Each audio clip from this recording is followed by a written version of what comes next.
maybe I'll start with something easy. So FAUNA is very many things at once. It's like very layered, of course, and it has something mysterious about it, oblique, weird, but it's also very funny. And I think one of the things I noticed watching it again now is that there's a great joy in the making of the film that transcends and transports to the audience. So I was wondering, was it fun to make it?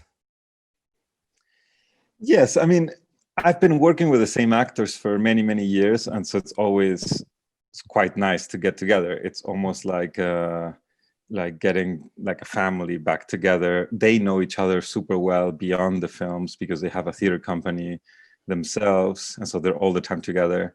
And so getting together with that crowd is always quite fun. And at the same time, because this film allowed us to, they're playing actors and they are professional actors. And so that was kind of an extra layer of fun for them, that their characters are really, they're not exactly themselves, but the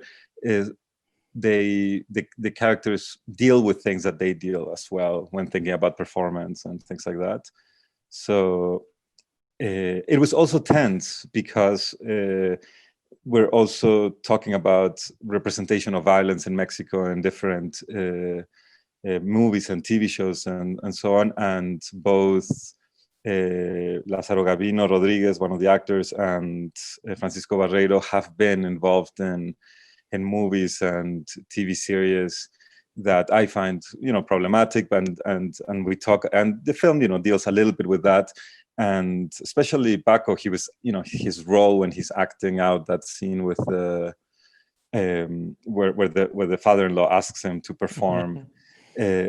He's actually performing a scene that he has in a TV show. So I looked at the TV show looking for him, and then I saw the scenes of him, and in that first season he actually only had these scenes without lines, and so I thought it was funny that he was becoming sort of a famous actor without lines in a TV show, and so he had to kind of confront that as well, not just his vulnerability as an actor and like not having lines in a TV show, but the idea of what is the responsibility that these people have in relation to being in these shows that that construct history in a very strange way. Well, and when you look at this father-in-law or future father-in-law, he's kind of acting like a gangster himself. The way he's asking him over and over again to perform for him, he plays with him. There are a lot of these characters that you can find in the film where the stereotypes are incorporated into the narrative. Yeah, I mean, that's a bit of the idea, to play this fine line where it's always about, it's a film that is all the time talking about violence, but it's not, it's always keeping a step before the violence actually happens, and playing with stereotypes. In the second part, obviously it's a lot heavier, but even in the first part there's a little bit of that, especially with him. Yeah, and I mean, there's this very cinematic beginning where you already talk about how dangerous this area could be, and you don't see anything that could be dangerous, and you're like, okay, why would it be dangerous? Is there something in the mind, or is it maybe really dangerous, but we can't? The danger is just something you cannot see, and also everything is almost out of the frame, and then you incorporate out of the cinematic beginning.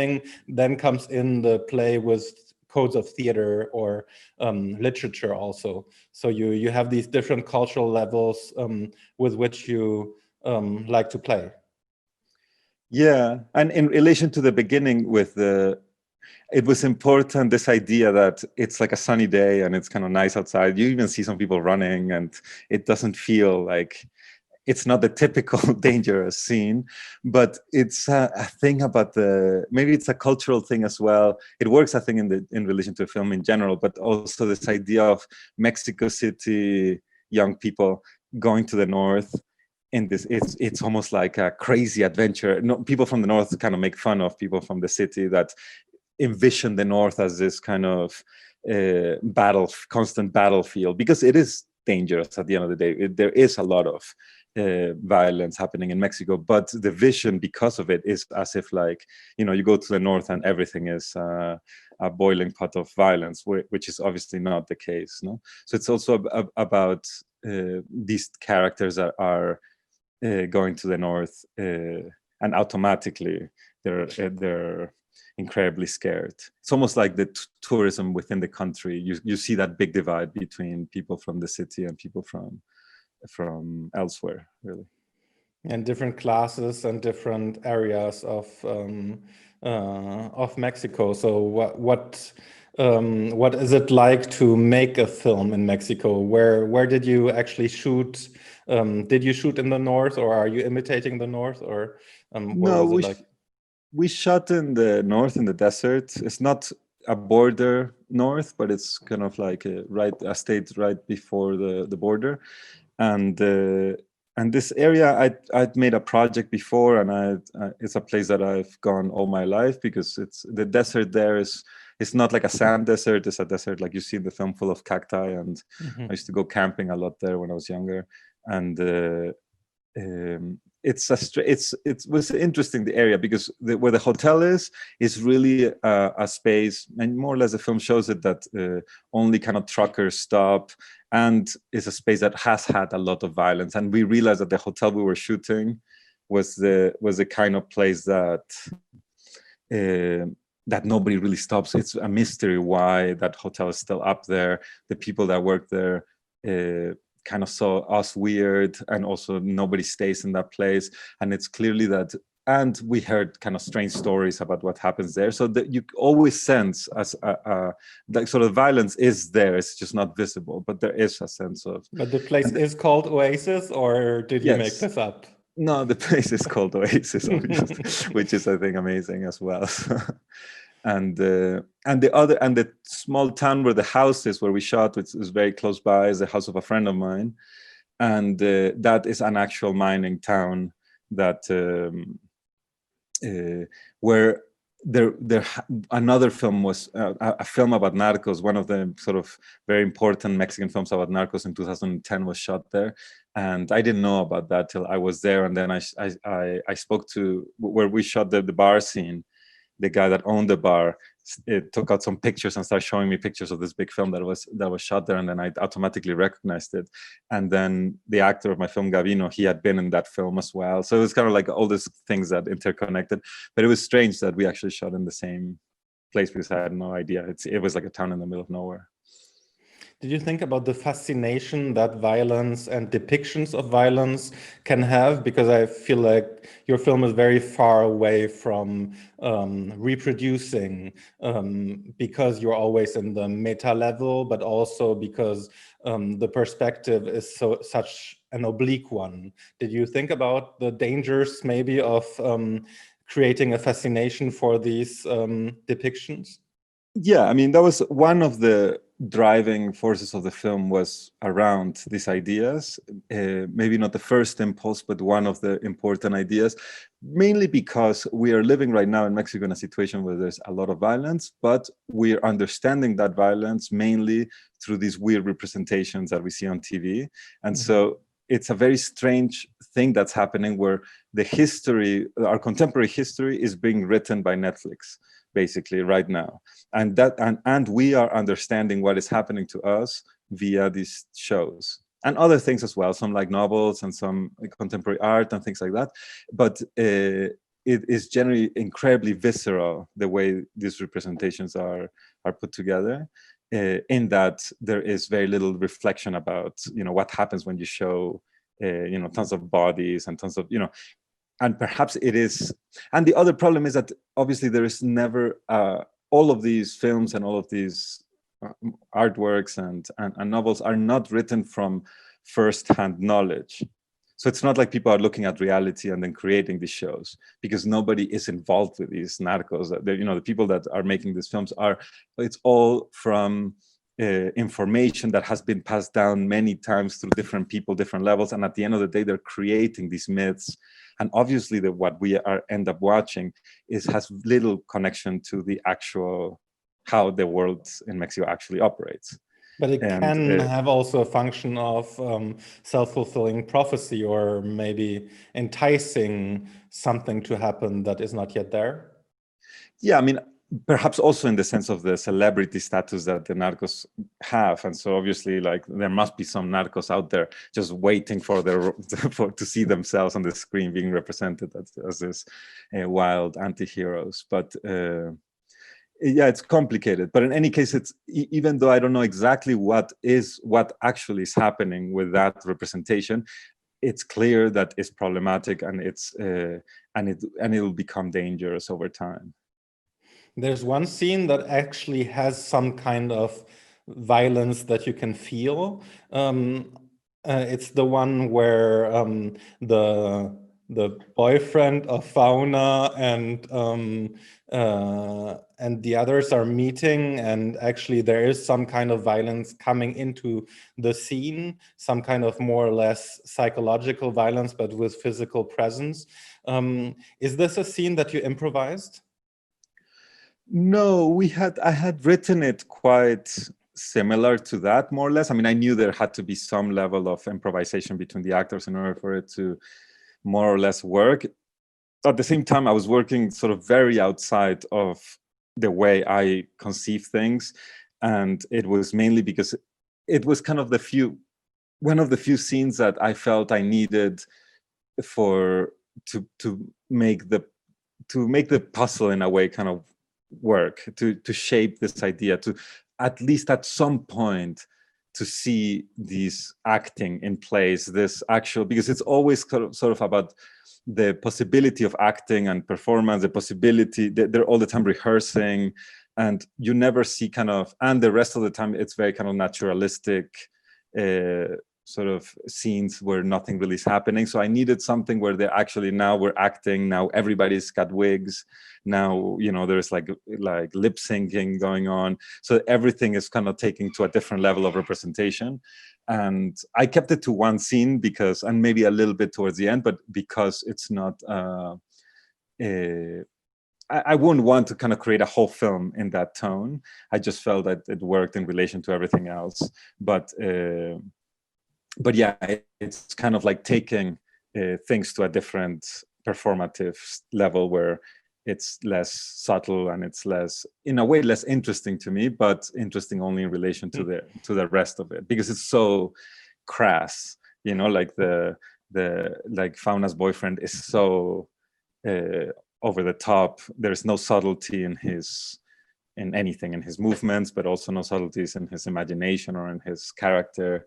And all of them kind of become caricatures of themselves at the end, which is kind of my idea of how all these other shows operate. Like that, they've created all this strange cartoon people to represent our history. And so that it was kind of in relation to all of these ideas as well.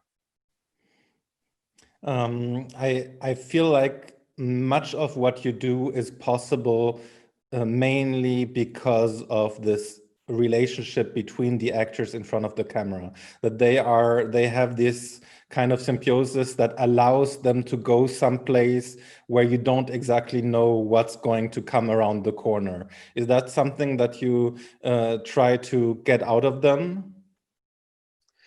I mean, I give them so much freedom that freedom allows them to make the transitions between the different things. It allows the film to, these different transitions that the film has when they are a normal state, when they start rehearsing, or when the film changes from one part to the other, I think is only possible because the actors are very subtle about it. It's not something that they kind of switch or change. Or, for example, the scene that was difficult, I thought, to me, when I was thinking about it, but then it didn't end up being difficult to make because of the actors, was the scene of the transition between the two parts, because I didn't want it to feel like, okay, he's reading this thing and now let's go to the next part.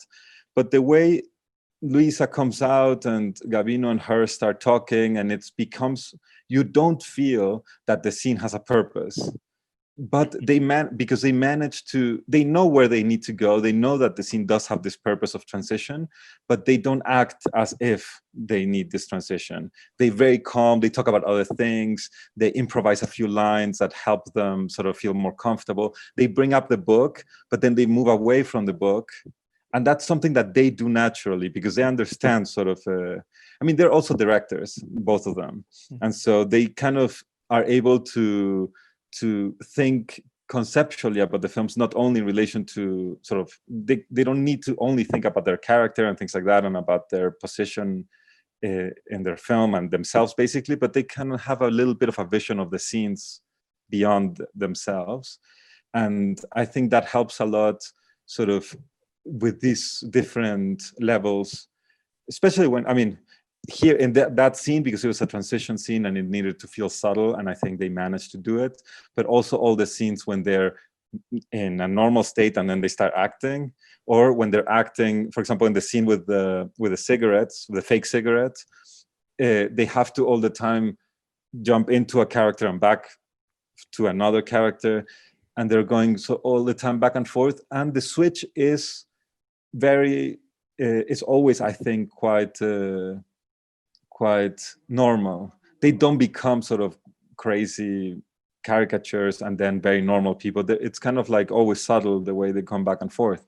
But that's not something I talk about with them, or that's not something that I really think too much about. It's something that I just expect that they'll be able to handle and figure out.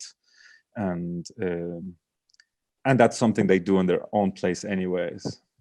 Well, I think it's very important that you have this aspect of presence, of being in the moment, and not only being in this meta and thinking about the cultural artifacts, but that there is one level in which what you see is what you see. So because you have both, it works.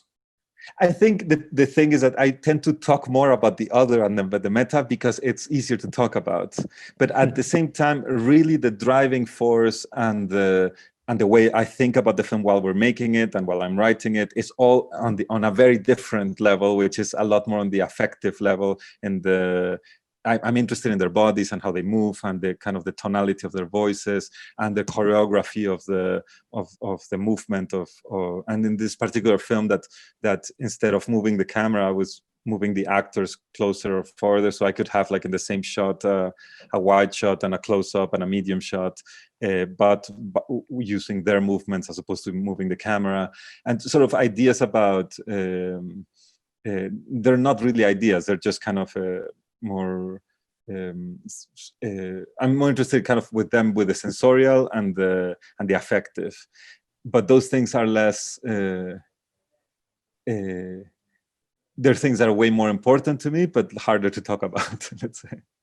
Well, I think it's one of the qualities, of course, of your work that it gets more and more interesting the more you talk about it and think about it, and then you can actually decipher all the time different levels. But I think this only works because there is this first layer of affective in the moment situation. So the tension that you can create from the beginning, where they are mad at each other because they can't find the way and they haven't planned for finding the way, to the meeting of the father-in-law and the boyfriend, and how they relate with each other. All these little moments of tension create, I think, the essence of something that you can then put to another level with the questions about cultural reflections and the way that society is looking at itself through the mirror of its artifacts. Exactly, yeah. Yeah, that base is kind of and at the same time, the base is the film, because the interpretations are interesting. I think it's always nice to think about things, but they're not the film itself in a way. All right. Is there something that the audience would want to ask you that you already know that they want to know and that you want to tell them? Not really. I think it's been a nice conversation. I have nothing else to add, really. Okay, well, then thank you very much for your time and for your film. And I hope next time, maybe in a time without pandemic, we could meet in real. Yes, it would be amazing. Thank you so much for having me. Thank you. Bye-bye.